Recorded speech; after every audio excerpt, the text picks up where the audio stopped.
ফজরের পরে পশ্চিম দিক মুখ করে 3 দিনে একটা আমল করেন, আপনার সব দোয়া কবুল হয়ে যাবে ইনশাআল্লাহ।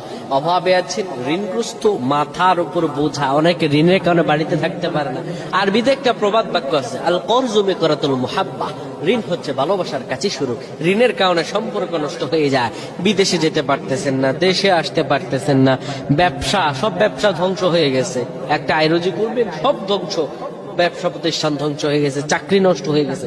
আপনি আমলটি করুন, 3 দিন করুন, আল্লাহ তাআলা আপনার সব দোয়া কবুল করে দিন। সন্তান কথা শুনছে না, আমলটি আপনি করে দেখেন না। ফজরের পরে আপনি পশ্চিম দিক মুখ করবেন। অনেকেই কেবলামুখী হই না, এভাবে ওভাবে আমল করি, এই জন্য হয়তো আল্লাহ কবুল করেন না। কিন্তু আমলের একটা নিয়ম আছে, প্রত্যেকটা জিনিসের একটা নিয়ম।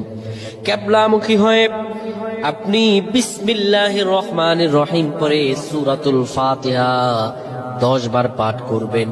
সূরাতুল ফাতিহা 10 বার পাঠ করার পরে 3 বার বলবেন আল্লাহ আল্লাহ আল্লাহ।